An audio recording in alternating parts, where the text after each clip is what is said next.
What is up, fellow sickos? I am Dan Favale, back with Mort Jensen of the NBA podcast fame, Yahoo Sports fame, and Forbes fame to cover the second part of our Just Look at NBA Contenders or Pretenders post-trade deadline with the Western Conference. If you've not checked out the Eastern Conference episode, what are you doing? Go do that immediately. Yep. Time to get into the West.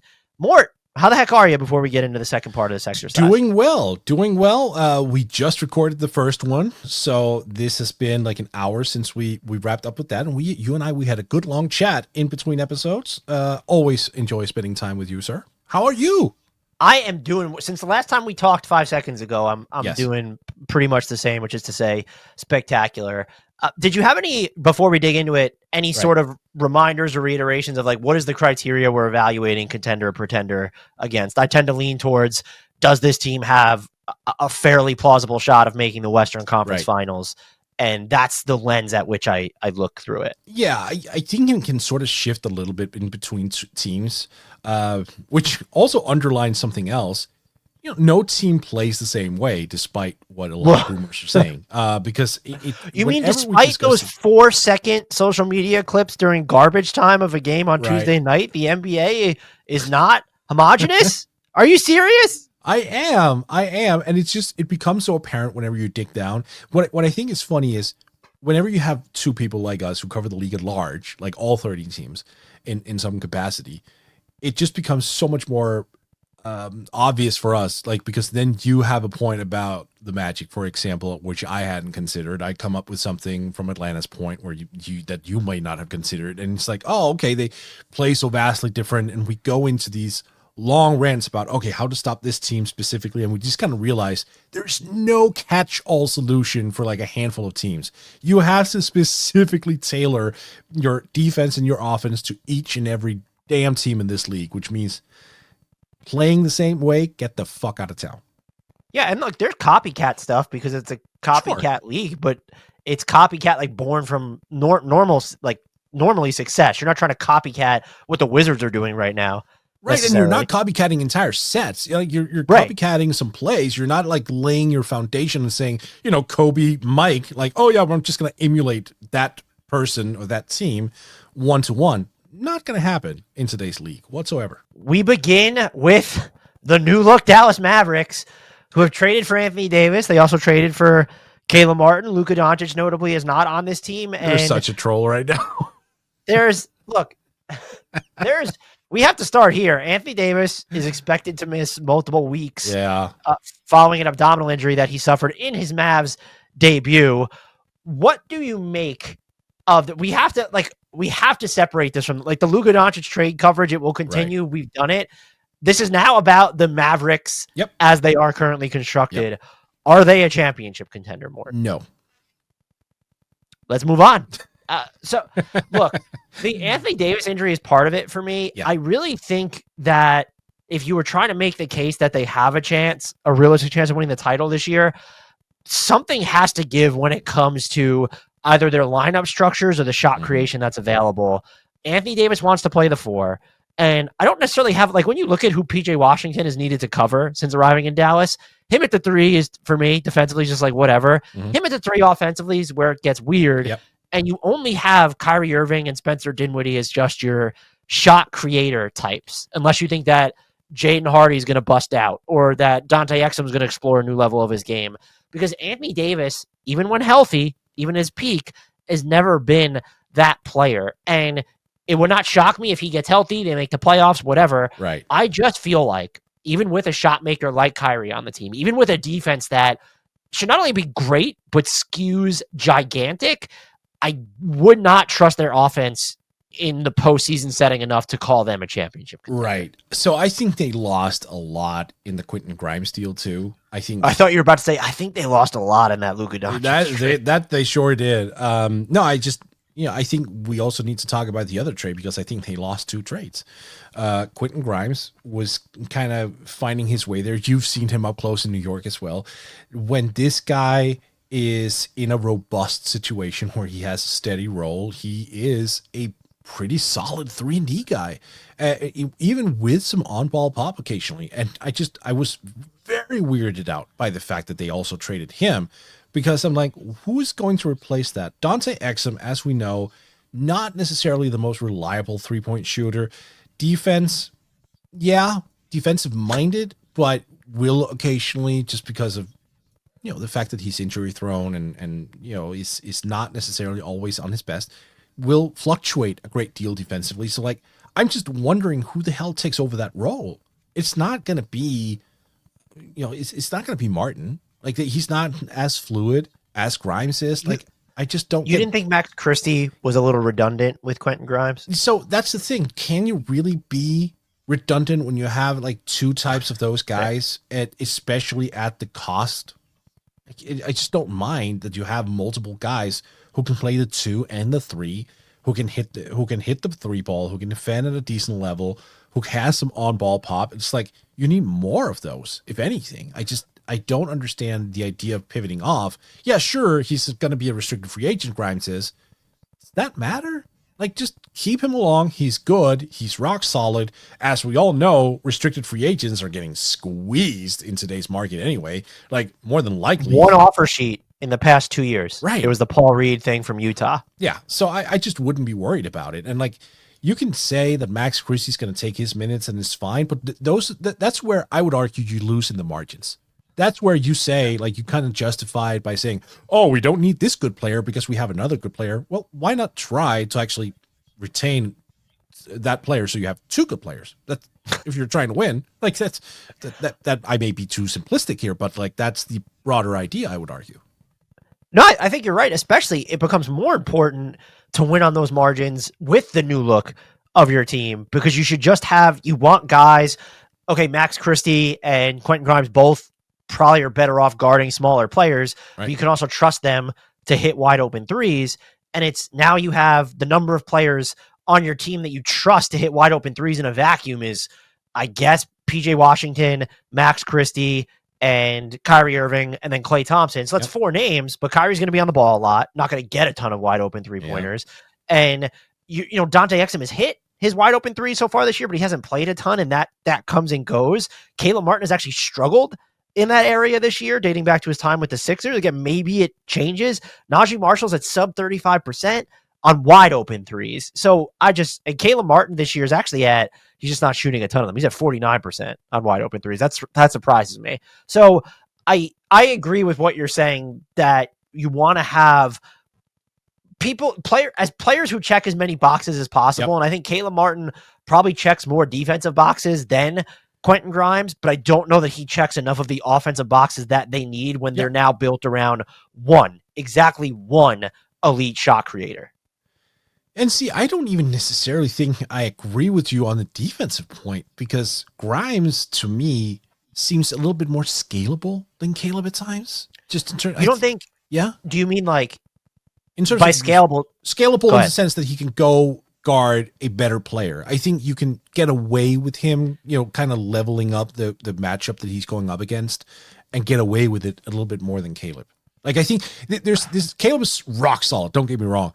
But like, it feels like there's this cliff. He just drops the F off when he meets an opponent who's just like, oh no, you're just that smidge too small for me. Like, I'll just bully you, or I'm like this tiny bit quicker than you, and he just gets abused. That's fair. I think, you know what it is? Caleb, I think, has more positional malleability, even though where it might be harder for him to guard down. I think it's way harder for Quentin Grimes to guard up. That's fair. So when you have Max Christie, I could at least see doing the calculus of, Caleb Martin might make more sense for us defensively. But now you're tethered to, let's say, your primary wing defenders. Like, forget about sort of the guard positions for a second. Like, that's not like a Klay Thompson thing necessarily, even though he's a very good offensive player. And now it's okay. We need like PJ Washington or Najee Marshall or Caleb Martin to kind of pop as a complimentary shoot. Like, you need a couple of them to pop. That's where you might get into trouble. But I even think, I mean, had they not made we're harping a lot on Quentin Grimes. Had they not made the Quentin Grimes trade, would you be declared to call them a contender anyway? No, I wouldn't. And that might have been unfair, but I just wanted to single it out, because if this was clearly a move to go all in this year, like, that, there's no two ways about it. Like, the Mavs just shortened their championship window, which automatically means when you're trading away Luka for this return, you're in it to win it immediately. I don't care. There's no other way to justify it. And I'm being potentially harsh, But I think most Mavs fans would agree that that's the only way you sort of mentally get over the fact that Luka was traded. That is, if you win a freaking championship and soon. So it just made no sense to me why you decided that your follow-up trade, you're going to get even worse. That just made zero. No, that's fair. Yeah, that just made no sense to me. And look, by the way, there's a world. I don't want to harp on the Luka Doncic trade. Oh, we should. They could win a title this year, and they will still lose this trade because of how good, for how long Luka is going to be good or transcendent, we should say. And it sucks. I don't want to use Anthony Davis as dirt, but like Anthony Davis is a fantastic player, but you don't get, this is why the spin from them has been not just bad, but catastrophic. Is one, it's been inconsistent because they were worried about him re-signing, but also didn't want to pay him. Okay. And then you harped on his commitment to conditioning and diet and nutrition and worried about his availability. So you prioritized acquiring Anthony Davis, who gets injured and is, again, fantastic player. And doesn't feel like anything chronic. Like Anthony Davis's biggest, like most chronic injury is injuries themselves. Yeah. No, it's a fair point. Everything has been coming out of Dallas has just been extremely petty, extremely bad. There seems to be no uninformed when you look at what Patrick DeMont is saying. Yeah, we want Luka to work like Shaq did. Yeah, like, oh, really? That's the player you're going for? To me, the smoking gun where I was just like, oh, okay, you guys have absolutely no idea what you're talking about, was when Nico Harrison was like, yeah, we wanted to get out ahead of this thing, get proper value and whatnot. Oh, and by the way, a lot of teams were loading up to get Luka in a couple of years. Like, so how free agency works anymore, guy. No, not just that, but like you're basically saying that a ton of teams are lining up to go get Luka, meaning he has value league wide, but you only negotiate with one team, and you're trying to argue that that's a selling point. That to me was like the dumbest thing I've ever heard. Like, yeah, so we only talked to one team because we're afraid of him lowering his trade value if it got out because there are 25 other teams that wanted him. Like, what? Wait, you're countering yourself there. Like, what the fuck? That's the dumbest shit I've ever heard. Do you know what would have actively been more effective messaging? Luka Doncic hates puppies. Yeah. People are like, you know what? Okay. We see your point. Take it. I think it has to be more dramatic than that. It has to be like Luka Doncic went on stage in a local comedy club, brought 16 puppies, and proceeded to crack their heads like in front of like that has to no, but that's the messaging. Like that has to be the thing that has Dallas fans going, oh, all right, it's fair enough. That's the standard. Right. And now you find themselves when looking at them, because I'm open to the idea that this team can be really good if they're healthy, which that would have been a question mark with Luka, to be fair, this season.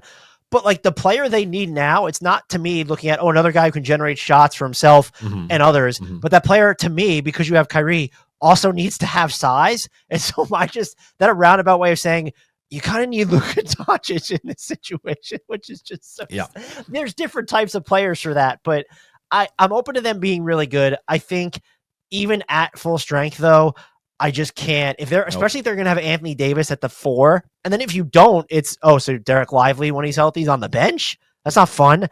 I'll be curious to see what they do this offseason because I do think they need to reorient the roster or at least convince AD that like, hey, we have perimeter defenders. You can play the 5. It's like this isn't the Lakers. We gave the Mavericks about 7 minutes more than they deserved. Yeah, I feel bad. I'm not even trying to dump on the Mavs fans specifically. I feel bad for Mavs fans. Oh, absolutely. Absolutely. I've just tried so hard to understand, not even the logic, but how this team could be a contender in its current form. And without another move, I just don't see it. Right. Can I wrap up on the Mavs with something that I think it's important just to say it out loud as well. Like, you should absolutely feel very annoyed at Nico Harrison. Like, the death threats to me is just like, don't go there. Like, whoever you are, no matter what happened, it's still a sport. It's still entertainment. Like, just don't go there. Like, you can go out and protest. You can ask for his pink slip. You can ask for all those things. The death threats and for them to have like to install a new security team, that's where like I don't like sympathize with Dallas fans anymore. That's where it just becomes like not just one bridge too far, but like 3 states too far. Just can't get there. I agree, but I think the two things that paints a broad brush because I don't think most Mavericks fans are doing. No, I know. I'm basically saying that for the few individuals who are like trying to ruin the party.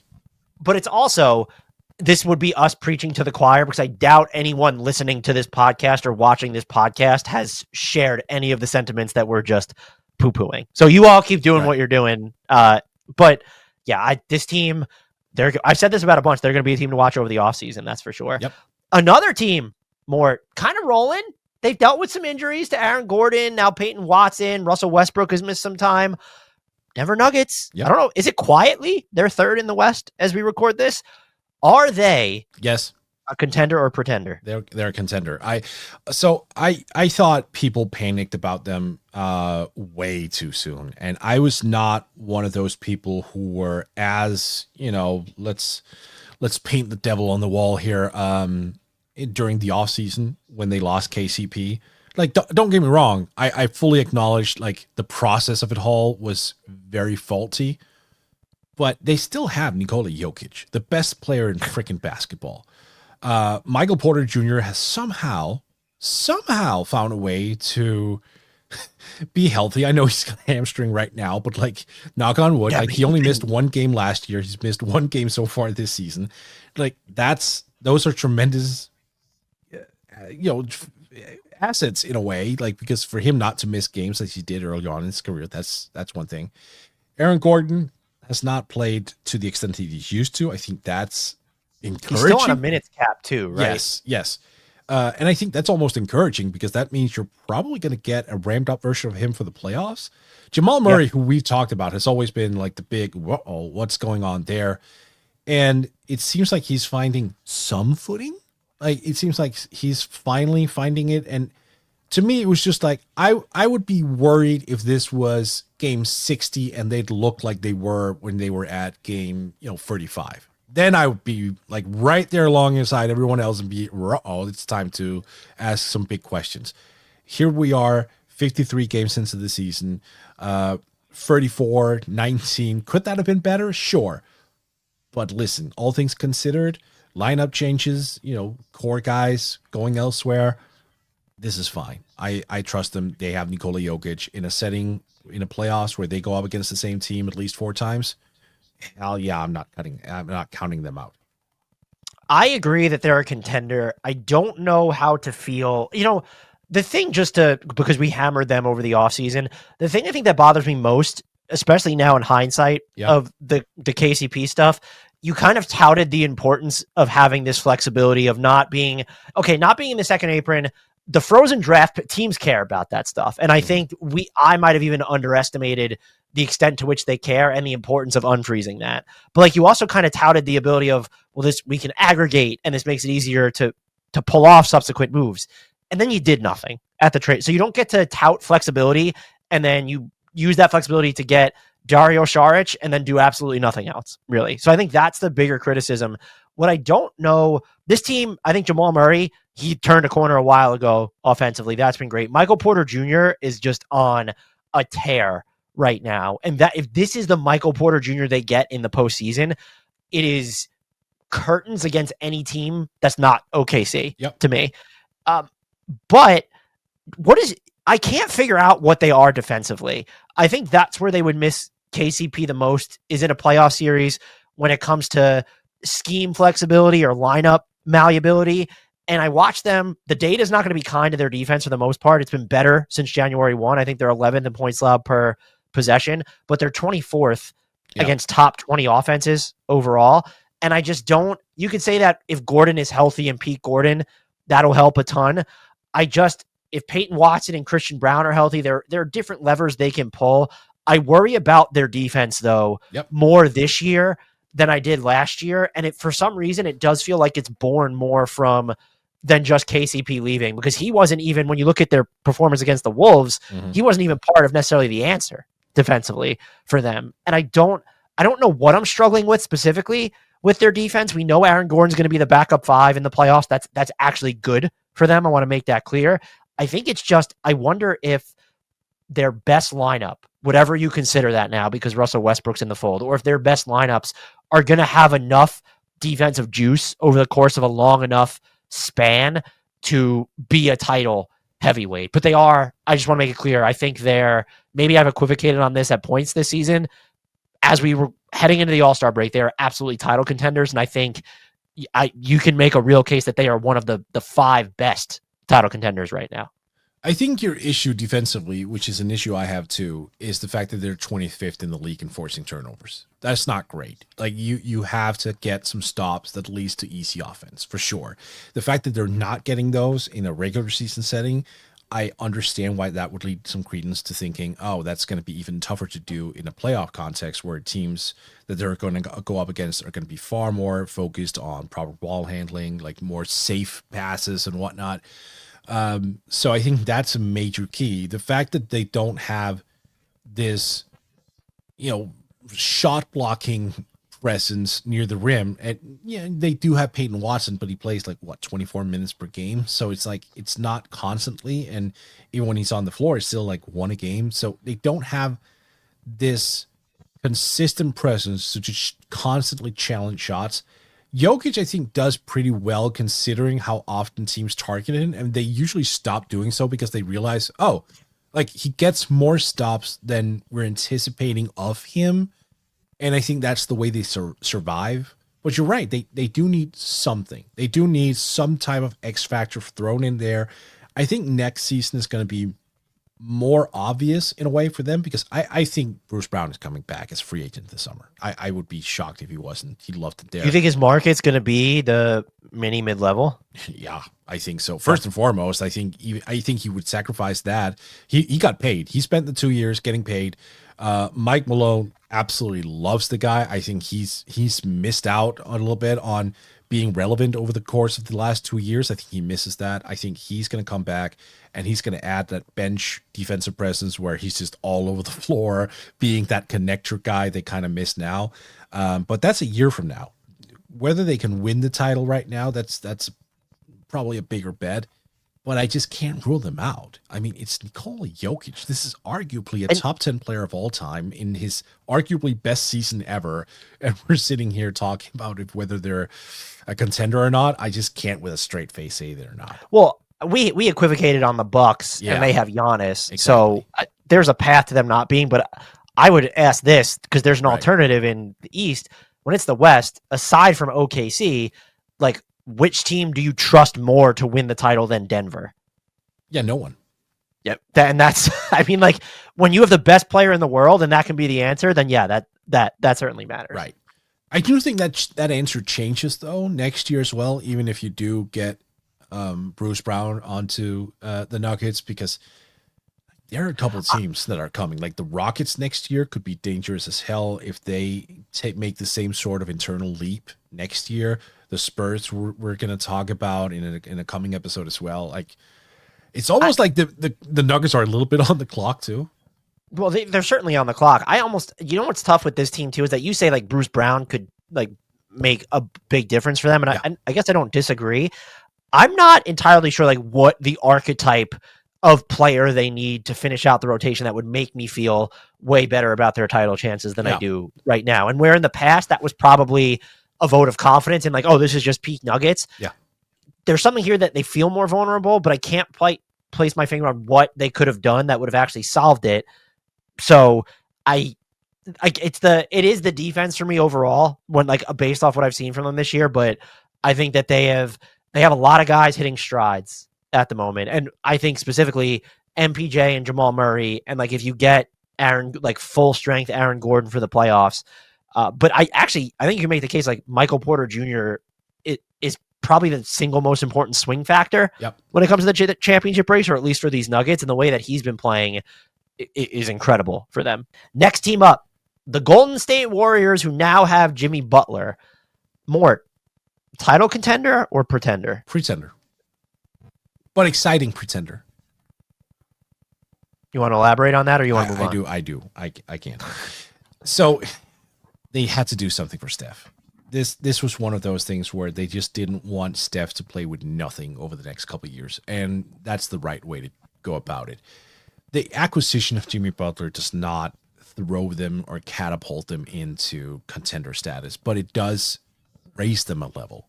to the point where instead of being, outside the play-in, they're going to be in the play-in, maybe even next year under a full training camp together. Maybe they even sneak in as a top 6 team. That I won't rule that out. But in terms of like championship equity, I don't think it's there.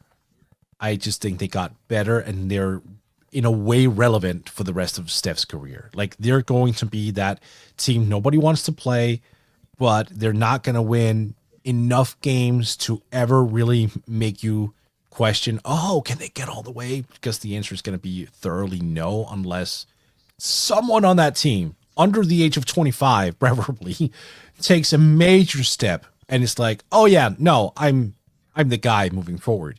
Be that Pods, be that Kuminga, be that Moses Moody, but I just don't have faith in any of those guys to do so. I am hesitant to say this because I've become a big believer that unless you're dealing with the quintessentially scalable player, making additions mid-season or even like close to training camp, the middle of training camp, is insanely difficult. Yep. And I think we've seen it in Minnesota with Julius Randle, and then less so in New York with Karl-Anthony Towns because of how plug and play he is. And Jimmy Butler, as good as he is, isn't necessarily plug and play. With all of that in mind, I'm going to go with Contender. Wow. One of their biggest issues, not just this year, but we're talking about even the Kevin Durant era at points, but since the Kevin Durant era, for sure, the minutes without Steph Curry. Yeah. They are getting positively destroyed again this year. And Jimmy Butler, more so than Andrew Wiggins, more so than Draymond Green, like you can, and I know Andrew Wiggins isn't on the team anymore for anyone listening. It was just that Andrew Wiggins was part of the opportunity cost for Jimmy Butler. He can run the offense without Steph Curry on the floor. Now, do they have enough shooting to capitalize on that? It's weird that I find myself worrying more about their full strength lineups than their secondary ones, where it's, oh, how do you play Draymond, Kuminga, and Jimmy Butler together? You certainly, to me, can't have a big on the court during that. And then it's, okay, so it has to be Steph and Buddy Hield would be the answer at that point. But I look at the different lineup flexibility they have and specifically what they're able to do without Steph. It makes them more dangerous in the regular season, which to me makes it more likely they can get into the top 6 in the West. Only 3 losses separate them. I'm encouraged. And again, it was the first game.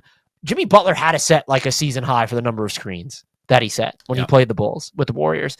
If they're going to use him like that, and they can, like, I just believe through Steph's gravity that all things are possible on the offensive end. Maybe they have to get in by way of the play-in.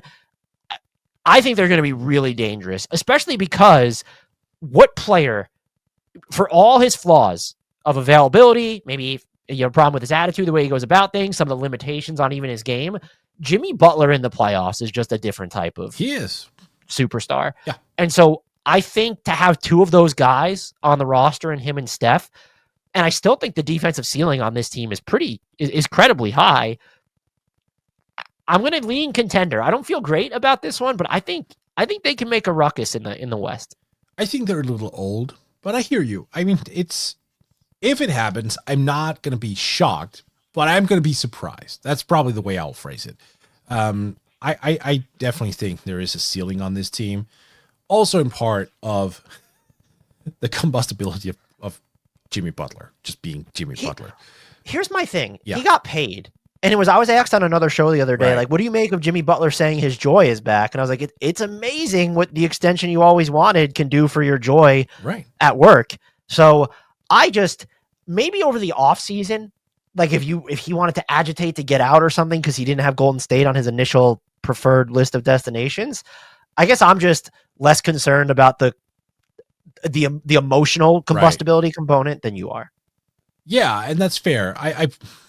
I'm probably just being a little nervous about the Butler Green fit, like personality wise, which and functionally too on offense. I don't necessarily know how that works. Yeah.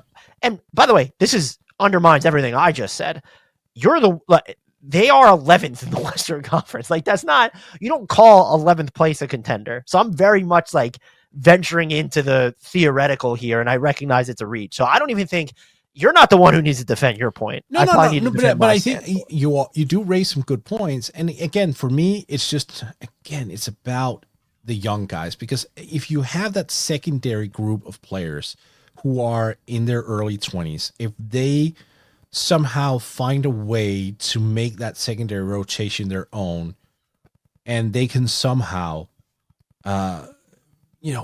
aid the first unit in a way that they haven't shown before, that changes the narrative from my perspective as well. I just think we've seen them so much. Like Jonathan Kuminga, for example, we're looking at almost 250 games over the course of his career. We're looking at almost 5,500 minutes. He's good, but he's never really stepped up to the plate where we're like, oh, he's that dude, right? We haven't seen it from Potts. We haven't seen it from Trace Jackson-Davis. We haven't seen it from Moody. So it's like, yeah, you have the main core of Steph, Jimmy, Draymond, cool. And I guess Hield in some capacity, just because he'll need to play a ton of minutes next to those guys. I'm just looking for what else is there. Do I trust that young group of guys to come in and be ready to play while those guys are chasing titles? Because they have to. At that age, they have to. They can't sit around and just going, hey, let's not do anything. They're going to chase titles. So unless we're looking at that, or they make a trade during the offseason, but then we're not looking at this year, then we're looking at next year, I just have a hard time piecing that together. We are on to the Houston Rockets, Mort. Contender or pretender? That's such a good question. I don't know. So, okay, I'm going to be harsh. I don't want to be harsh, but I have to. I'm going to say pretender because the spacing element and their offensive fluidity is a little too volatile for my taste at this point in time. I don't trust their offense yet. I might be getting there eventually, but I'm not there yet. Defensively, I trust them. I trust what they have on that end of the floor, no doubt. I love the fact that they didn't go for it in the offseason and like accelerated their timeline or anything. Like they kept building, they kept adding. I think they have so many intriguing pieces. There are some pieces that I probably would want to pivot off of pretty soon, but that's a different conversation. Again, the offense just seems wildly inefficient. I mean, Fred VanVleet not even cracking 39% shooting from the field. Jalen Green, again, pretty pedestrian efficiency-wise. The same can be said for Dylan Brooks. So you have three starters with, at best, at best middling efficiency. Is that going to be a major asset for them coming into the playoffs? I don't think so. You're going to need spacing. You're going to need opportunities. And especially as Amen Thompson has developed over the course of this year, you're going to need spacing to open up driving lanes for him. And they have some volume behind it, like Fred, Jalen, and Brooks all take a ton of threes. That's great. Mm-hmm. But when you're not hitting them at a particularly high clip, I'm guessing that teams are going to play the analytics card in the playoffs and go, yeah, you know what? We can sort of sag off Fred a little bit. We can sag off Jalen a little bit. That's fine.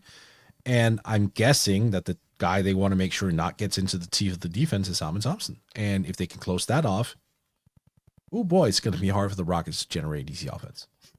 Yeah, I do think what he's had to go through this season will probably help him long term of just like in terms of getting the mid range and kind of throwing up some funky shots there. But I would agree with everything I think you said. It boils down to me. We've seen not this exact movie before, but they are in the bottom 5 of 3-point attempt rate, 3-point attempt accuracy, and half-court efficiency. So for a team that relies on offensive rebounding and getting out in transition a ton, you're just no matter how great your defense is, you're at a disadvantage in the playoffs when teams have an extended period of time to game plan around you. And even though you might want Jalen Green or Fred VanVleet to be more efficient, the fact that you're so reliant on what they're doing now, that if they even drop off by like a hair or two or a couple steps, that's really tough. And you do have when Şengün is healthy, he is an all-star, so you could maybe counter with that. I just don't think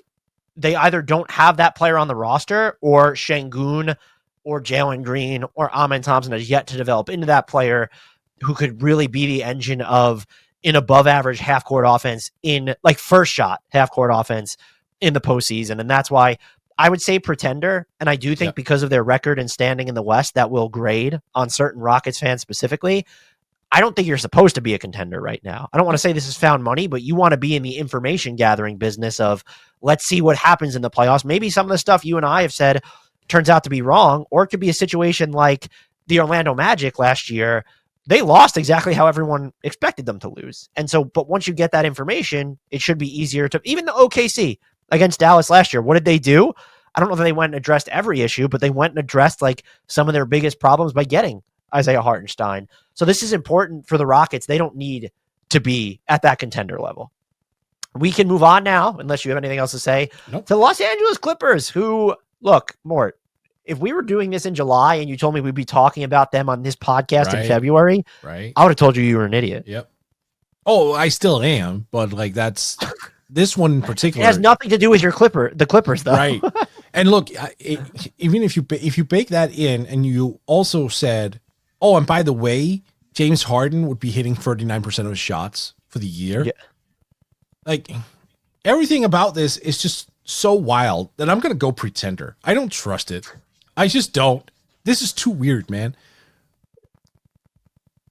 I agree with you, and I think I would have to lean pretender as well because I don't know what we know what the remedy might be to their offensive, which is like their defense is just close to no notes here. But the offense, will Kawhi be healthy enough? And even if he is, like, you still kind of need Bogdan Bogdanović to hit shots, which is something that he has not done consistently this year. But what I will say, which is why I almost want to say contender, because of Kawhi's healthy, like there is a pathway to their offense being materially better than it has been this season. And it's not like because it's a pathway, we're past the trade deadline. So it has to do with the roster and the personnel that's already in place. I don't feel good about saying that, but I do think given James Harden's postseason track record and like as good as Bogdanović is as like a secondary or tertiary shot creator, he has not been that this year. And there are also limitations to that. So when you're getting into, all right, we have Kawhi, Norman Powell, James Harden, and Bogdanović is just sort of your primary offensive weapons. It does feel like there's enough question marks there or holes in everyone's game on offense, even if, and Kawhi's hole just is durability, to where you have to default to questioning it. Yep. I mean, look, that is the perfect way to sum it all up. I mean, let's just take, look, Norman Powell, for example. I love the guy. And he fights hard on defense. He's not a bad defender. Obviously, his offense this year has been tremendous, extremely underrated. Still 6'4". Like, teams are going to target him with bigger players. There are going to be guys who are 6'7", 6'8", who are going to somehow find themselves with him guarding them, and they are going to be able to take that matchup and make the most of it. And that's not to say anything bad about Norman Powell. It's not his fault. He's 6'4". So the size is an issue. You know, Zubac obviously is, I consider him a very strong defender around the rim. I think he's dramatically underrated in that aspect, even though he's not a quote unquote strong shot blocker, but he's just so huge. That's great. But he's also a guy, like, if you succeed to get him out on the perimeter, he can be beat. So again, it's like, I think you nailed it so well. Like, there are all these fantastic elements of all these players, but when you really break it down, each and every one have issues that you can sort of use against them. So I don't know. Let's put it up this way. If they actually make it to the final somehow and they meet Boston, let's just say, you know, that's the theoretical here. That's a clean sweep from Boston's perspective. Like, how do they, like, how? I just don't see a pathway. I mean, what are you more worried about in that situation? I'm worried. Look, you have Boston, a two-way force, right? Like, yeah, we can sit here and talk about the Clippers' defense all day long, but for a team that jacks up 53s with high regularity and where you can get teams out, you know, on the floor deep, where you can utilize those matchups and like blow right past them. That's a team where I think their current defensive rating, their current defensive proficiency just isn't up to par. And then when you add in that their offense is kind of all over the place, I just can't trust them at this level. Like, I would be pleasantly surprised though if you wind up being you didn't say they were a contender. My apologies. I'm putting words in your mouth. Well, I'm like sort of undecided. Okay, let's just assume you said they were contenders. Like, that would be so fun to watch if that actually happened. If that materialized and they became like a real Western Conference power force over the course of the next couple of months, like, books would have to be written about this. The thing I just keep coming back to, and I get the sample's not huge, they're like a plus 17 per 100 when Kawhi, Norm, and Harden play together. Yeah. That's so fair.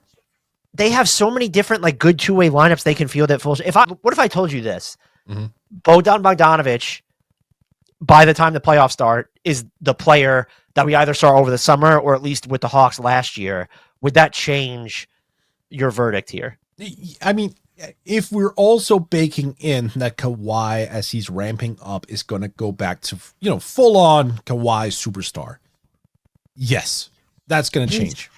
You know what?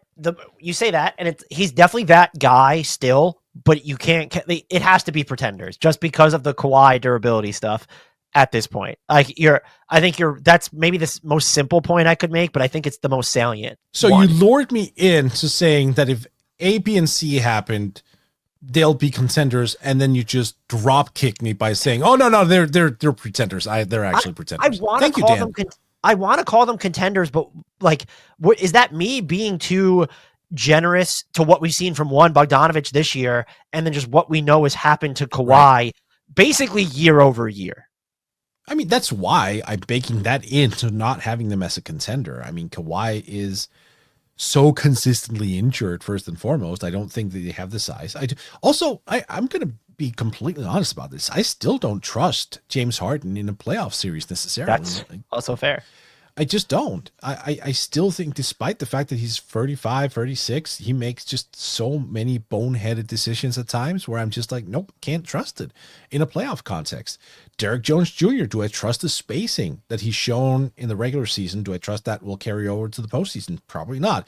Chris Dunn, already one of the most, let's just say, inconsistent offensive players in the league who's getting regular minutes. Is there another drop off from him in the playoffs? Absolutely. Yes. And another good point too would be the value of a Chris Dunn or Derek Jones Jr. Derek Jones Jr. is a good example because of what kind of happened in the playoffs by the time for the Mavericks last year. The value of those guys, because of their offensive limitations, can drop precipitously in the postseason. Really quickly, we're both going to go pretender, although I'm like very close. Do you feel better about the Clippers or the Warriors this season? Obviously, this season. So again, I need to hedge here. What kind of Kawhi Leonard are we looking at here? Is he going to be healthy? We know what we know about both of these teams. So it's just that I think that's what you have to base it off of. If Kawhi is healthy, I trust the Clippers a little bit more this particular season. Okay, I think that's fair. Our next team is the Los Angeles Lakers, who do not have Mark Williams. That trade, we haven't covered it on this podcast yet, was rescinded. I think the Lakers absolutely dodged a bad scenario there for them. We know about Mark Williams' durability, but I saw him being painted as someone who could anchor their defense. And I know it's a smaller sample size, but I have not gotten that vibe from his macro time with the Charlotte Hornets. So I think they're better off in the long run. However, in the short term, Mort, they have Christian Wood, who is injured and is yet to play this season. They have Jackson Hayes. Like, the big man situation is bleak. As of right now, they can't even go sign Bismack Biyombo because the Spurs were smart enough to go and do that to a 10-day. They have Luka Doncic, who by the time you listen to this will have played for the Lakers. They have LeBron James, who is still my God, that dude is amazing. Like 40 years old and just still balling out. What are they, contenders? And by the way, they also have, I know people like to discredit it, but like they're fifth in the West and they're 12 games over 500. That's not nothing this far into the season. Are they contenders or pretenders? Contenders now, because they just fleeced the Mavericks in the most lopsided trade in NBA history. Yes, but I think the Charlotte trade that isn't was pretty good proof that Rob Pelinka should only be allowed to negotiate with Nico Harrison. Exclusivity rights. I was actually higher on the Mark Williams trade. I was a lot higher. I like that dude. Look, this is a team that just got a top 3 NBA player onto its roster for a very limited return. That player despite the fact that he's younger than Anthony Davis, and some people will make it sound as though, oh, then he's further away from, winning a title. That is baloney. He's already better. He literally made the finals last year despite having 3 injuries and, playing on a fairly flawed roster as is. He is just such a unique player. He's going to come in, and the entire team is going to have this great ripple effect. The attention given to him and LeBron, both of whom can have triple doubles whenever they damn well please. What are we doing here? Yes, of course they're a contender as of right now. That trade just catapulted them straight into it. This is ridiculous. You can't double team either of those two guys. The multiple ball handler, multiple playmaking, them in transition, them in even half court situation. It's them in pick and rolls. Like, what do you do? I'm sorry. Like, what do you do? LeBron or Luka, doesn't matter. Whoever screens for one another is just a constant target, and people are like, okay, what do we do here? Do we go set a hard double on LeBron on the drive? Do we push back on Luka? Like, what? No, you can't do either. You can't do either. You're effed. Then you also have Austin Reeves, who I think has played a little bit under the radar this season. I think a lot of what has been said outside of Lakerland, at least, has been sort of like, oh, he's fine. No, he's really good. And the fact that he's also a playmaker and not just, what people pegged him as initially as a Kyle Korver type, which was always wrong. I never got that, by the way. Always such a strong playmaker. They have that trio of guys who can do stuff with the ball, who can shoot from range, who can play make, who can rebound. They have 3 guys, of course, Reeves under those 2 at a significant level, but still, all of who can just hurt you. And still, the number 1 skill in today's NBA is still shot creation. So when you have oodles upon oodles upon oodles of that, yeah, you're a championship contender. Absolutely. Yeah. So, you're going to get into the defense, right? Like, they're missing a big man. They missed rim protector. Okay. Look, I do think they are, to their credit, they are this season against top 10 offenses. They are 7th in points allowed per possession. Mm-hmm. When you expand that to top 20 offenses, they're 14th in points allowed per possession. So they were good enough defensively against teams that they will face in the playoffs to, I think, be viewed more highly than maybe their point differential or some of their on-off splits with their lineups show. They're also, their data, when you filter out all the players who have been traded from them this season, they've now won the minutes. Like without Anthony Davis and D'Lo and Max Christie, go like the whole 9. The sample size is sub 400 possessions. The 2 things, I think Anthony Davis allowed them to punch above their weight defensively with certain primary lineups, and then by default, secondary lineups in a way that I don't think they're going to be able to do that now. And then I'm also wondering, just to kind of get away from, I think everyone just has the concern defensively that I mapped out. Like, I don't know what's the pathway to this team being above average on defense. I don't care right now. Okay. I don't care. Now I want to ask you, I think Luka has maybe transformed is too strong a word. Right. He's proven more flexible. Yes. Looking at his fit on offense. The Mavs the past 2 seasons have played faster. This year he has spent more time away from the ball than ever. So I actually don't have any qualms about the long-term fit between him and LeBron, assuming it is a long-term fit. LeBron's only 40, so But do you think that we're maybe not concerned enough about, well, what does this look like immediately? Because they are integrating not just this huge piece to their team, but someone who is so central to everything that's going to happen that it's going to take time for it all to gel. And if this team as constructed was going to become a contender, it's probably not going to happen while making this integration on the fly. No, I'm not worried about that at all. So this is where the luxury of LeBron James comes in. He's played with Dwayne Wade. He's played with Kyrie Irving. He's played with these high volume, high usage guys before. I understand he's never played with someone as heliocentric as Luka. But let's also remember that Luka is more than a willing passer, more than willing to relinquish his own spots. And if there's a superstar in NBA history who is more welcoming to have other guys step up and take minutes, shots away from his plate and let him allowed to be more of a playmaker, it's LeBron James. I have zero qualms of this bit. I think Luka is going to come in on a goddamn mission straight off the bat. And I think LeBron is the guy who's like spurting that on from day one. So we're recording this Monday, February 10th, a couple hours before game time. The presumed debut of Luka Doncic. Let's see if he plays. Let's hope that is the plan. It's in the cards still, I believe. There's no question in my mind. LeBron right now is just egging him out. Like, go out and take 25 shots. Like, go out there. Go score 50. That man is going to have the entire city of Los Angeles, the entire roster behind him, just like, you know what? Use that anchor that you have towards the trade to help us.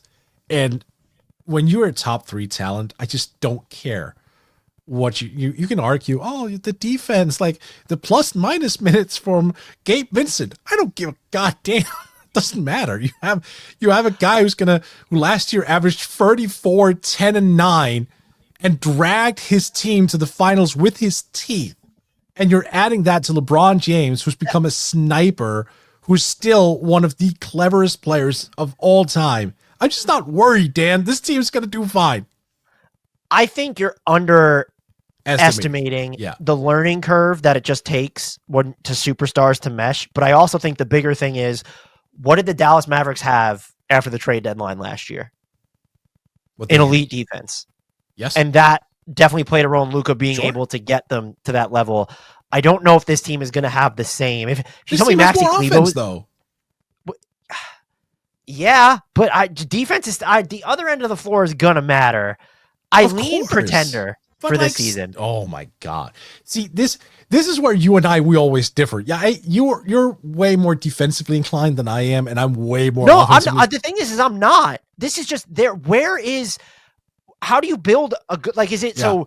Jackson Hayes, Rui Hachimura, LeBron, Luka, and Austin Reeves. Like, where? Like, who's the above average defender in that department? Okay, so let's flip it around. If you're going up against LeBron James, Austin Reeves, Luka, who are the other two you mentioned there? Rui and Jackson Hayes. All right, fine. So Jackson Hayes and Rui. You can probably beat those matchups, sure. But like, are you going to outscore that? At the end of the game, we agree that a basketball game is determined on who scores the most points, right? I'm just saying, are you going to win those matchups? Like, are you going to target those guys and go, oh yeah, we're going to outscore those guys? Because this is a potent ass offensive lineup. I would not want to face this team in the playoffs. I struggle to see them winning 2 playoff series, which is I feel better about the Warriors. I think there's a better balance to the roster when they're at full strength than the Lakers have right now. And that's fair. I want to say, like, I just think they're a pretender for this season. Maybe this is something we revisit. It turns out I'm incredibly wrong. Is there anybody, like, they can sign someone off the buyout market as long as they're making the mid-level exception or less. Right. I tried to go through it the other night after the Mark Williams trade was rescinded. Some names that I'll throw out to you. Okay. I don't think Houston, they'd be, I think, fools to buy out Steven Adams, although he'd be perfect for this roster. Maybe that's a free agent the Lakers look at this summer. Marvin Bagley, that's not doing it. Nope. PJ Tucker, nope. No. Larry Nance Jr., maybe? That do anything for you? Is he not over the MLE? He's 11.2. Everyone now is like, I'm going in declining salary. That's dope. Okay. So, and I think it's possible, unless Atlanta wants to keep him, which they might. Because they just traded for George Niang, and I guess Clint Capella's hitting free agency, so who knows? I mean, look, if Larry Nance is going to be on the market, absolutely, that would help a ton. I don't care, honestly. They can do whatever. I mean, look, they can play Dorian Finney-Smith as their small ball 5. When is Kleber coming back? By the way, do we know? I don't know what his actual timeline was. He is listed as 8 weeks. Ooh, yeah. All right, yeah, that's ugly. Well, I mean, and he's been injured all the time. He is. Yeah, I know he is. That's unfortunate, though. I guess I won't go through any other buyout possibilities. Chris Boucher is not going to get bought out anyway. I would love him here. I will say it'd be very funny if Marvin Bagley got bought out and then teamed up with Luka Doncic. Not doing anything for your defense, but I don't care. That pick and roll, that'd be awesome. No, I could see a world wherein your Warriors over Lakers idea is, I can see where it has some valid elements. Like the two-way play is obviously preferred in every single incarnation of an NBA team. You want that. But at the end of the day, I still just believe and adhere to talent. I can't get away from that. Fit matters. Absolutely. I'm not going to say otherwise. Defense matters. I'm not going to say otherwise. But this is ridiculous. I think it's fair to rest your case on they have LeBron, they have Luka, so they're and that is my case. And because look, I think we all kind of forget how good Luka is because the Dallas Mavericks have been on a smear campaign. Just he's fat, he's bad, he doesn't work, and it's like the dude last year. I'm going to reiterate myself. Averaged 34, 10, and 9, and dragged his sorry ass team to the finals with his injured teeth. Come on. What are we doing? I really do think that you're giving not enough credit to the supporting cast that was okay, fine. The defense was good. They got Kyrie was there. I hear, but you know what I mean though. Like he was injured like for at least 2 rounds. I'm not going to defend the Mavericks. By the way, it says a lot about in the aftermath. They focused on, as you called it, the Luka Doncic smear campaign more than they have focused on the actual value coming back in the trade, which I think just says all you need to know about it. Right. So we disagreed. We've disagreed a lot so far in this one. What about this team? Memphis Grizzlies, contender or pretender? We know they're cowards because they did a salary dump at the trade deadline. Yeah, so they didn't have the balls to go for Jimmy. I know Jimmy said he wouldn't re-sign there. I think he should. They did. I don't know if you heard, John Hollinger reported they did look into it. They also looked into Kevin Durant. Yeah, so they looked into some big swings, but you could kind of tell they weren't. The Jimmy thing. Thank you, John. Thank you, John, for putting that in. I didn't see that. But I will say, the fact that they wanted to give up their 25 first round pick and then get seconds back from Brooklyn and Dorian Finney-Smith trade. That was kind of the first indicator for me that this team is not serious about making an upgrade at the trade deadline. No, I think they're a year away, but does that make them pretenders? Well, does it make them pretenders? Hell yeah. If we're going to I'm sorry. Look, I know they have John Morant and the way that Jaren Jackson Jr. has been playing this year and Desmond Bane, but like, I still think you have a lot of the same concerns about their half-court offense when it comes to a playoff setting. Yeah. And also the bigger thing here is too, like, have you kind of watched them in some end-of-game situations? Like, they need... I love Jalen Wells. He might be rookie of the year, and like their defense is by and large held up in crunch time, but who do you trust on this team to just go guard another star player? Marcus Smart was supposed to be that guy. Yeah, that's true. Yeah. And now you're kind of looking at it, and I guess you're saying, like, you're like a healthy Vince Williams Jr. needs to do a lot of heavy lifting.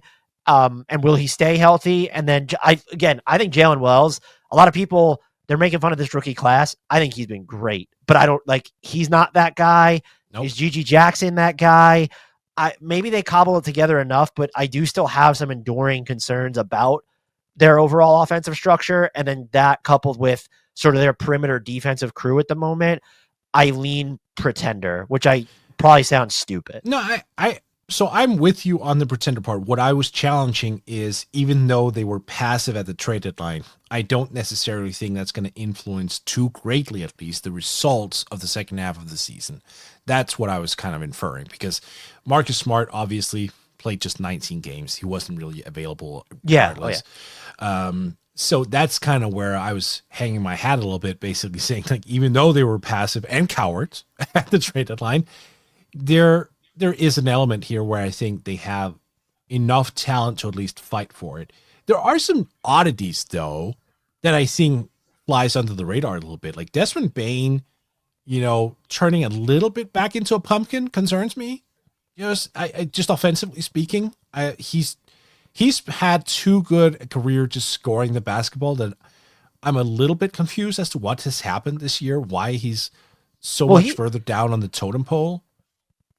He's looked, I think a lot of that might just do with how good he was, to be clear. Like, he's had some bad stretches this season. I think he's been by and large a lot better over the past month and a half or so. And so I don't worry about him specifically. Right, fair.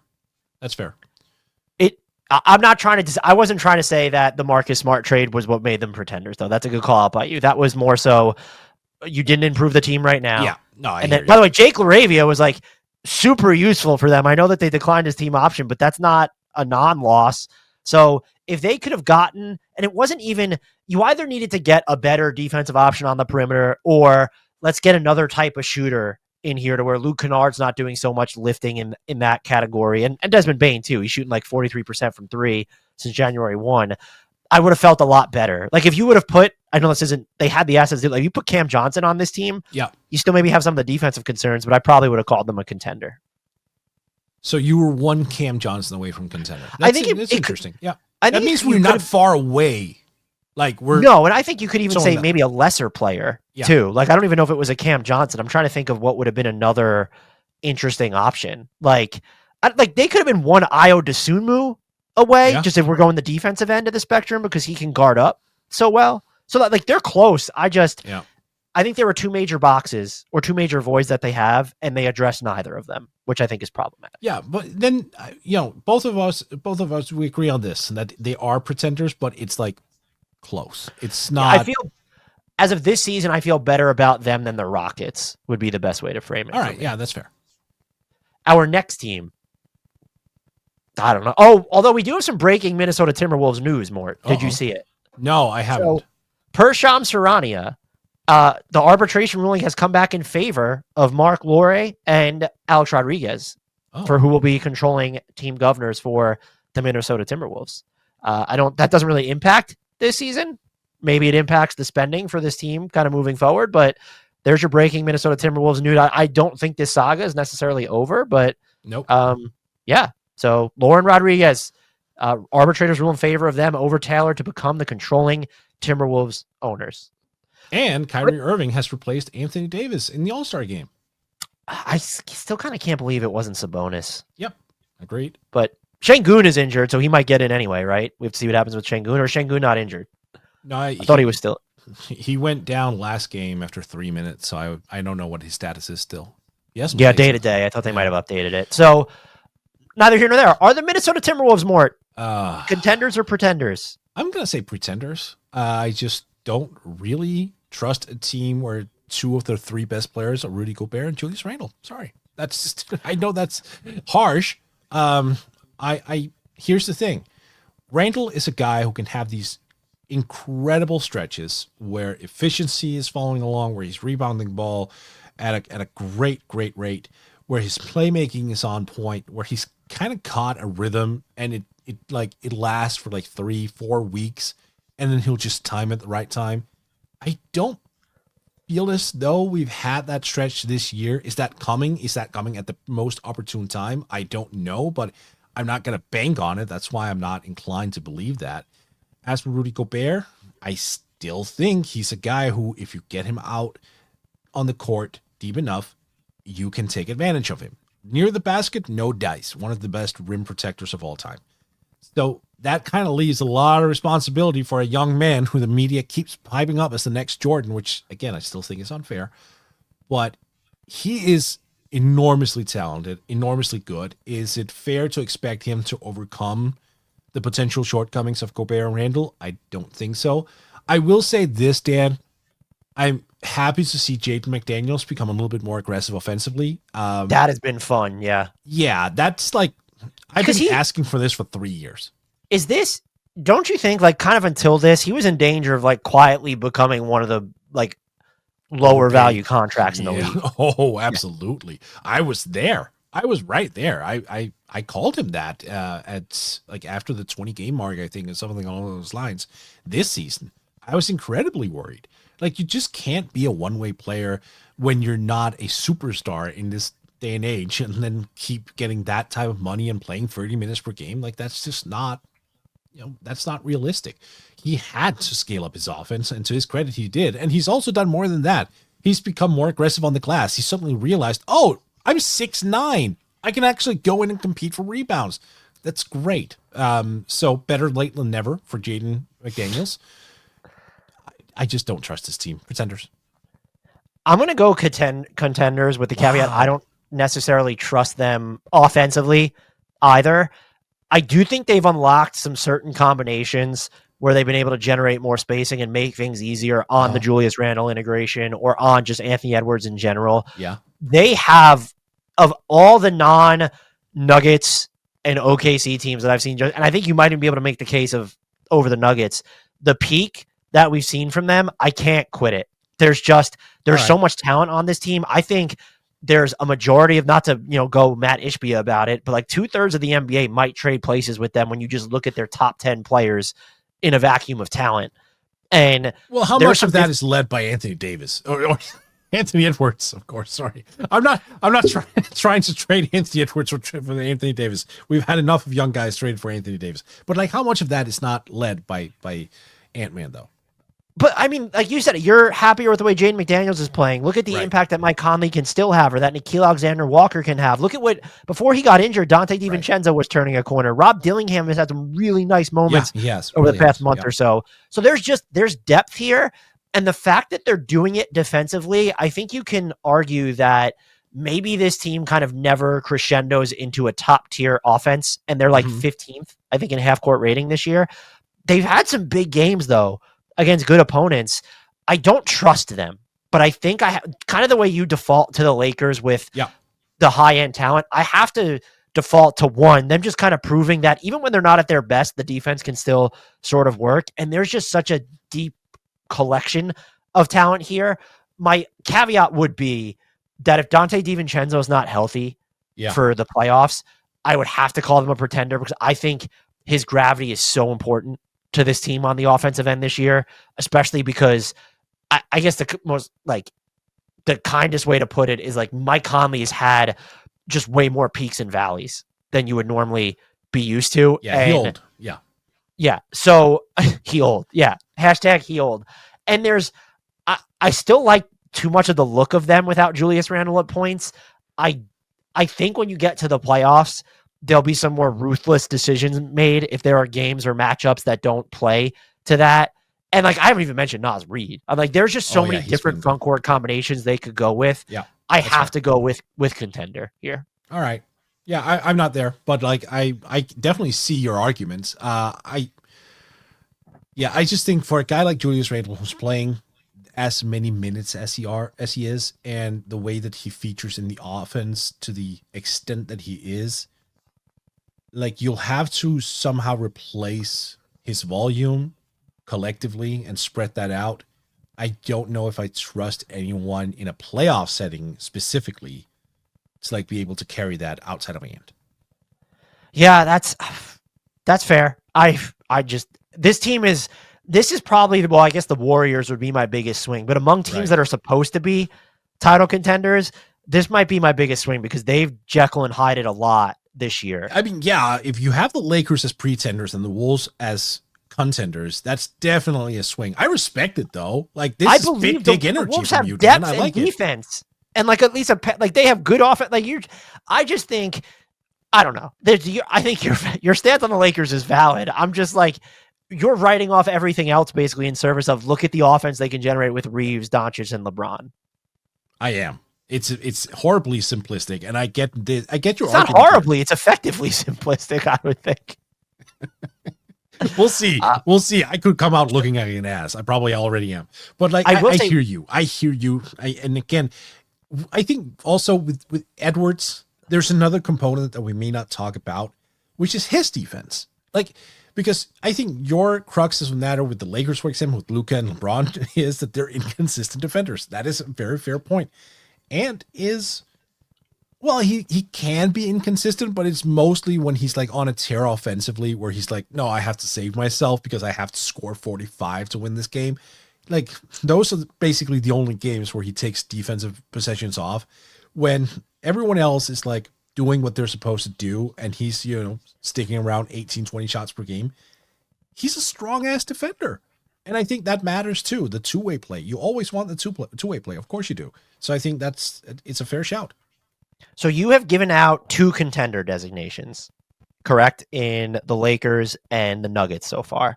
I have given one to the Warriors, the Nuggets, and the Timberwolves. I have a feeling we're both going to consider this next team pretenders. Here's hoping. The Oklahoma City Thunder. I just don't, Mort. They didn't. This is the second straight trade deadline. They didn't go out and trade for Daniel Gafford. How are they supposed to be contenders here? For me, the name is Anthony Simons, but I hear you. I guess this is a team that's just going to shake Julius Alexander their way out of things, and that's not necessarily a bad play. Look, they have the trio first and foremost. Chet is a two-way force. Wait, let's hope he gets like fully back on track, because like I know there's still a couple months for to the playoffs, but like still, you know, he missed so much time. You're hoping he's at 100% or close to it by then. He also needs to ramp up his minutes. Jalen is that. I think he's such an underrated offensive player. Everyone's talking about like the defense, the connectability, the fact that he, you know, is a little bit of an all-around guy. And he's like very quietly averaging 21 and doing so completely within the flow of the offense. We talked about role acceptance in the last episode in regarding Indiana. I think for the Thunder, it's the same thing. They just know what to do, each and every one, and they play on a string. That's terrifying. Yeah, they're contenders. I think some people might have been a little disappointed they didn't go out and get either a bigger shooter or a bigger shot creator at the deadline. I'd be open to listening to that, but when you had Chet Holmgren coming back, I just like this team is absolutely a contender. My concern with them would be, did they need that player? And they elected not to get them. But when you haven't seen really at all this season your full cast together, they've earned the bit, like they're just lording over the rest of the West. You've earned the benefit of the doubt there. They're going to need, and I think Jalen Williams can be that guy, but if we go into a second straight postseason and he looks overmatched offensively as a creator, this year though, I think he's in the 90th percentile of on ball gravity. So he's gotten the efficiency's dipped some, but this is still someone that I really believe in him as that player eventually, if not right now. And they have enough depth to work around that on top of a generational defense. And the other thing too is people will laugh because they know that whoever listens to this podcast, that I will cape for him to no end. But like the recent stretch from Aaron Wiggins is pretty significant if you were at all worried about the Thunder offense in the playoffs. I was about to bring him up because I'm wondering if he actually should get a minutes bump in the playoffs. Like, he's got positional size. The shooting, obviously, we know is there. He's got some explosivity. Like, he's not just a spot-up shooter. He's a guy who can actually do something with the ball. I wouldn't mind seeing him against, you know, bigger teams get a little bit more of a chance. Yeah, and I mean, the things he can do defensively, and it would also be, I don't know how much these minutes matter in the playoffs when Shai Gilgeous-Alexander is going to be playing a ton. Right. But if you don't want to, maybe if you want to try playing one big without Shai Gilgeous-Alexander, like having him on the court with Jalen Williams can maybe, I think, give your on-ball offense a type of boost. Mm-hmm. And then if Isaiah Hartenstein's on the court during those minutes too, because I think, look, a lot of people have killed the differential when Shai is off the court offensively, but we just hadn't seen it a ton because of injuries. The Thunder were figuring things out like during the Isaiah Hartenstein and Jalen Williams minutes. And now you can throw Chet Holmgren either on the court with both of them or mix and match if you want to go one big. This team is, I'll say this, they have a stronger case to be title favorites than like, the take to be, they should have made a move at the deadline. Oh yeah, for sure. I actually have them currently over Boston. Do you have so you have them as title favorites? I do. I think that's fair. I just don't know if I agree yet. But Boston, you know what it is I'm not sure if I'd put Cleveland over Boston, but I'm just so married to like OKC. To me is clearly the best team in the West that maybe I do view them as title favorites, and I'm just not willing to admit it. To me, it's one, the defense, because the two-way play, let's be real, because there's all these guys have offensive components as well. Like, we talk about Lou Dort's defense, but he's also hitting 41% from three. We're talking about Cason Wallace, like we saw last year, that he was a high efficiency type of guy. That diminished this year, but like that's not to say that won't return. We know Aaron Wiggins, we just talked about him. Isaiah Joe is an underrated defender despite being 6'3". Alex Caruso, very self-explanatory. They just have all these guys who can do stuff. Like Caruso as a connector, for example, to me, that was one of the biggest things that was like a revelation for me when he came to Chicago, which we didn't really see in LA for a variety of reasons. How he would just offensively move to the right spot, especially like offensive rebounds, and just like, all right, if I position myself here, the offensive rebound is going to come off the glass to the left side. I'm going to get it here, and that's going to allow me to make this bullet pass right into a cutting Zach LaVine going to the basket. Like, he's just a mile ahead of every play, also offensively. So that's the one thing, like the defense and the fact that it's all two-way play, and then they also just have the best player. Like when it comes down to everything, like Dallas last year also had the best player, but they didn't have the two-way play across the roster. Like this is a team that can legitimately challenge Boston, and when push comes to shove, if it comes down to Tatum versus SGA, sorry man, I'm going with the Canadian. There's also, too, if you are concerned about their offense because of the Hartenstein element, they're even better built to win with just defense or win ugly, because you're not going to run into those size issues that you did with Dallas last year. So they've kind of, maybe they haven't addressed all the concerns, but they've given themselves enough cover and depth to where it's, well, we can win without being the most ideal iteration of what everybody wants us to be. Can we talk about Hardenstein for a quick second about something? Because this is something it's just something that lingers in the back of my mind. Because he doesn't really take threes, people are like, oh, rim runner, close to the basket. If he has a wide open three, even in like a final series, I have no issue with him taking it. Like he has a jump shot. He just doesn't utilize it a whole lot. You saw it in with the Knicks as well last year. He does have a J. Like he has I think he does. I still don't think an OKC would fall into, like they just haven't, no one's leaned on it. And I think the Knicks basically outlawed it. But to your point, like he has the floater game, like the push shot, the mid-range game. And that, again, that's a different dynamic. So I was fine with them not doing anything at the trade deadline, was basically more my point. I think the conversation with them is the level, should they be title favorites? And like the answer is probably yes, unless it's Boston, Cleveland, or OKC. Like those are the only three options, right? Yeah. So OKC, pretender, of course, is what we're getting. No, contender. That was a pretty easy one. Now we have a couple quick hitters. I don't think any of these teams belong in the contender bucket, Mort, but I wanted to get some quick hitter thoughts from both of us on it. We'll begin with the Phoenix Suns, who, like, they have Kevin Durant and Devin Booker, and they're supposed to be contenders, but you can come talk to me when you're a net plus with the big three on the court. Agreed. Like that's my stance. No, that's all what needs to be said. Yeah. So pretender for them, and by the way, is it over?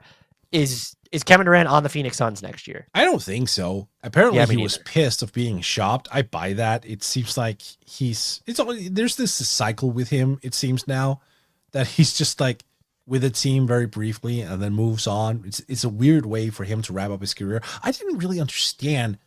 Well, I guess I do on a human level. He didn't want to return to a place he'd been in Golden State, but like him and Steph together to wrap up the career, I would have been all in on that. That like nostalgia for the win. I would have loved that. I would have too, but I think, and I've been kind of critical of like how he's just what's happened post OKC. Right. But I do think there's something to the effect of people were diminishing what he was accomplishing in Golden State because it was Steph's team, which was definitely unfair to him. And even I was guilty of it because I don't think Steph received enough credit during those finals runs specifically. But like Kevin Durant was a fantastic player. One of the 5 best in the game at that point, and still in the conversation for one of the 10 best in the game right now. I would have killed to have seen him on Golden State again. I think that, I don't know, they would have had to give up more than they would have for Jimmy Butler, it sounds like, but that would have been worth it because it's Kevin freaking Durant.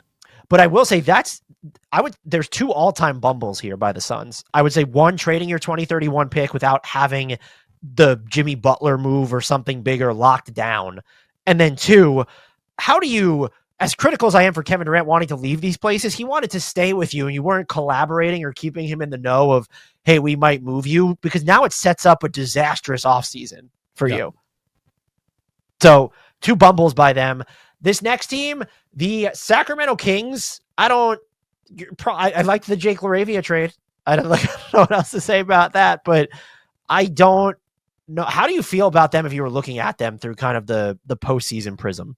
All right. So here's the thing. I actually think they did pretty well. And the reason I'm saying that is that's the road they chose. Like, I wouldn't have gone this route. I would have gone the rebuilding route after trading Fox, because I think that makes the most sense. They clearly did not want to go that route. And so for the direction they wanted to go in, I actually think they came out looking pretty good, all things considered, because Fox had them in jail, right? Like, I only want to go here. Like, he kind of diminished his own market from outside forces. So for them and for the Spurs, frankly, to go in and loop Chicago into the deal to just kind of gift them Zach LaVine, I think was pretty good business. Honestly, I also love the Jonas Valanciunas trade. They needed someone to come off the bench and just do all that dirty work and rebound the heck out of the ball. So I like what they're getting in terms of like playoff equity. Are they in a better position than before? I think it's kind of neutral. I don't necessarily think they're much better or much worse. Like, the optimal solution would have been pairing LaVine with Fox. Instead, they were swapped. That's unfortunate, but I don't think my mind has changed. They're a pretender. Yeah, I'd be with you. Do you feel better about do you like them or Phoenix more if you had to pick one? Well, I mean, you in that situation, you go with the best players, I think, in my point of view. And that's Kevin Durant and that's Devin Booker. So I got to go with Phoenix and like the hope of them figuring it out. But in terms right now, if you're asking me right now, which team I think has more cohesion, more like seemingly chemistry, I'm going Kings. But in terms of talent, it's just clearly it's Phoenix. I want to see the Kings in the playoffs because I just want to see how like Sabonis and DeRozan have seen their efficiency plunge in postseason settings. And now you've kind of like Zach LaVine's not a floor general. I guess Malik Monk, can he do that stuff in the playoffs? I just want to see how it all comes together like in playoff matchups because I don't know. That was kind of one of my bigger critiques of if you weren't going to go the start over route with Fox is I just don't know that you've set yourself up to be one, of course, adequate enough on defense, but two, whether your offense is weaponized enough from a playmaking standpoint in the postseason, just because of what we've seen with Sabonis and DeRozan specifically. I think if DeMar DeRozan comes in and plays Spurs basketball instead of Bulls basketball, which was always what I thought he would do in Sacramento, and then he turned out to play Bulls basketball where it was shot first, pass second. I think they have a chance to optimize themselves, but it just doesn't seem like DeMar is in that frame of mind anymore, which is really weird when you think about it. Like, given his age, given the skill set around the roster, yeah, like I think he would benefit greatly from being more of a playmaker. Final team, the San Antonio Spurs, who are, in case you care, a minus 27.4 per 100 when De'Aaron Fox and Victor Wembanyama share the floor. Was it one of the biggest mistakes of all time, Mort, to trade for De'Aaron Fox? Big time. Yeah, I'm not worried. This is one of those situations where they have to get, shuffled together for a little while, and they were right in it. Like the Atlanta game was. So they need time, but Luka and LeBron don't. No, it's very different. Very, very different. I think I make a distinction between De'Aaron Fox and Luka Doncic. Shout out to Vlade Divac for apparently thinking both guys should not play together back in 2018. Here's the thing. They're out already looking quite good. I get the rating that you just typed out. I was being a dick. That's fair. You can be a dick. But like, I actually do think that the chemistry is looking pretty good. Wemby is, I can't believe I'm saying this, but Wemby is kind of a problem right now, just offensively.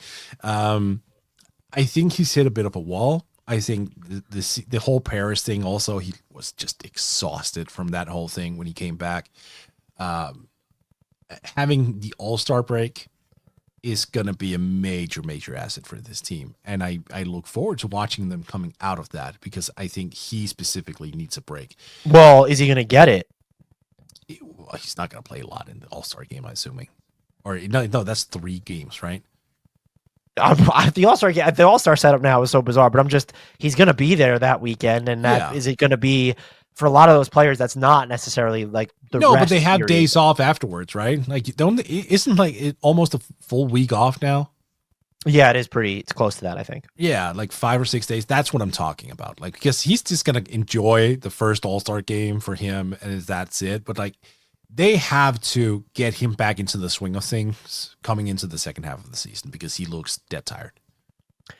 They're not supposed to be a contender, but they are a pretender just for and they'll be talked about when we do, I think, rebuilding squads because they do still belong in that bucket. Right. But if they actually give Sandro Mamukelashvili some minutes, I don't know, man. They signed Biyombo so that they continue burying him on the bench. That actually annoyed me. I was like, no. I thought about that when I saw the news, but I was so one taken because Chris Haynes reported it, and he had the Biyombo Spurs jersey edit ready, and I was right. I respect that level of psychoticness of like, this is Biyombo. We need like the Spurs for a 10-day contract ready. But I actually thought of you when I saw the news that they signed Biyombo. I am, so for the people who don't know, I am very high on Mamu. Good guy too. That's part of why I'm high on him. I just think he's got so much skill. Like, he was a guy, honestly, during trade deadline, that if a smart team out there was like, we need some depth, like we need someone who can just produce, be big, use his size, hit the three, pass on the move. That was him. Like, the Lakers should have gone after him. You would have been a perfect fit next to Luka. You would have given up your 2031 pick and 2030. No, because he's playing 8 minutes a game. That's what you call a low gamble upside play, Dan. All right. So there'll be a contender once Mamu plays 20 plus minutes a game. Yeah, absolutely. I buy into that. Tell our listeners and viewers where they can find you and all the fantastic work that you do as we complete our look into the league's contender or pretender ranks. Yes, so where they can find my work, I think is sufficient to say. OnlyFans? OnlyFans for sure. Yes, the only NBA content on OnlyFans. Yes, I basically charge people just for me to keep my clothes on. It's like a reverse thing. It works out pretty well. No, you can find my work over at Yahoo, at Forbes. I'm taking a break from Sports Illustrated these days. You can also find my work over at the NBA podcast. And if you speak Danish, you can go to Buzzerbeater and find my podcast there. The Danish word of the podcast that I will learn? Oh. Do I remember? Can I still pronounce? You taught me sunglasses. Yes. Solbriller. Very good. Okay. Solbriller. What's this? Nail clippers or scissors? Yeah, nail clippers. Yeah. Neglesaks. Neglesaks? Neglesaks. Neglesaks? Yes. I feel like that's a like NFSW sounding. I like it. Not suitable for work. Neglesaks. Neglesaks. Yeah, that's actually very, very good for a first try. I got to give you that. That's really good. All right, so Sobella and Neglesaks. There we go. All right, Dan Learns Danish Part 2 wrapped up. Thank you all for listening, watching. Please remember to rate, review, subscribe to both HardwoodKnocks and the NBA podcast. We appreciate all your support. Until next time, and as always, we leave you to shout out to the one, the only, the indelible, the one who could really turn the Spurs into a contender alongside Mamu and form a big two unlike any other in the history of the NBA, Mr. Frank Ntilikina.